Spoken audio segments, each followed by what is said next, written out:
the world through a Machiavellian lens. Turkey, power, manipulation, and the illusion of freedom. In a Machiavellian view, the world is not governed by moral principles, but by raw power, manipulation, and deceit. Those who control the levers of influence are not the ones who appear on television or give speeches. Instead, they operate behind closed doors, far from the public eye, dictating the fate of nations and their leaders. To understand the political realities of today, whether in Turkey, the Middle East, or anywhere else, one must abandon naive ideals and embrace the cold, hard truths of power. Nothing is accidental, and those who fail to see this are destined to be pawns, moving to the tune of hidden masters. The hidden masters, power beyond borders. Turkey, like many other nations, is not truly sovereign. It is, at best, a client state, dancing to the whims of a few elite families who control global finance, politics, and resources. Leaders like Recep Tayyip Erdogan are not independent actors but carefully selected puppets, propped up to serve broader geopolitical agendas. The same hands that bring such leaders to power will not hesitate to discard them when they are no longer useful. The public, bewildered and disoriented, struggles to discern who holds whose leash in this intricate game. The global chessboard is shaped by these unseen forces. Turkey's fate, along with that of many other nations, is not determined in its own parliament or streets, but in international boardrooms where economic interests, security concerns, and ideological projects intersect. And for the average citizen, this reality remains incomprehensible. They are bombarded with superficial narratives and false hopes, unable to grasp that their rulers are already bought and sold. The theater of conflict, deception as a weapon. The events that unfold on the surface are rarely what they seem.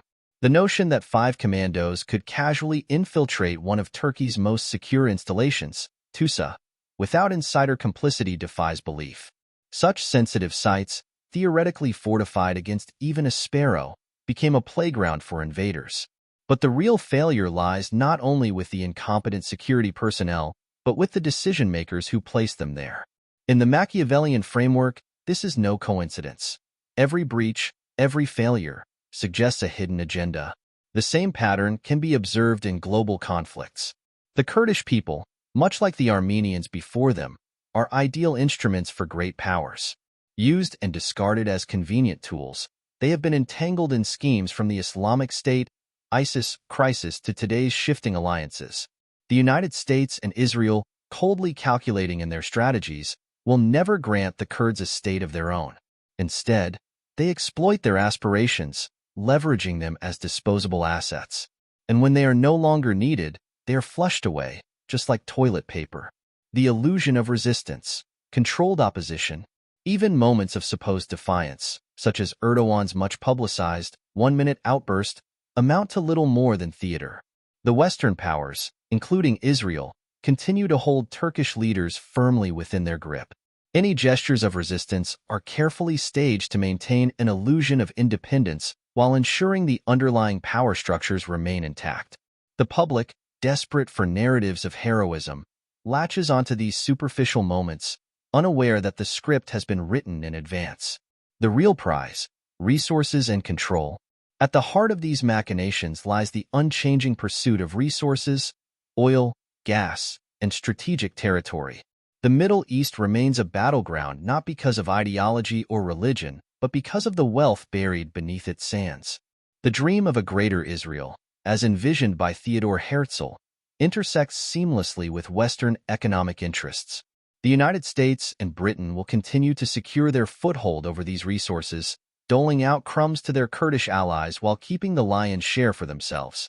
The Kurds, blinded by promises of autonomy, will eventually find themselves betrayed, just as countless others have before them. They are pawns in a game that they cannot win, a game orchestrated not for their benefit but for the enrichment of distant powers. Conclusion: the game without end. From a Machiavellian standpoint, nothing in this world happens by accident, and everything is part of a larger plan. The sooner one understands this, the sooner they can shed the illusions of fairness, justice, or freedom. Nations rise and fall not through the will of their people, but through the machinations of those who control the game. Leaders are installed and removed as needed, Wars are waged not for ideals but for profit, and the powerless are left to fight among themselves for scraps. In such a world, to expect anything different is to be willfully blind. The game is too big, the stakes too high, and the rules too ruthless. The real tragedy lies not in the existence of these schemes, but in the masses who fail to see them. The true Machiavellian sees the world as it is, not as it should be, and reserves their shock not for the ruthless players, but for those foolish enough to believe the game was ever fair to begin with.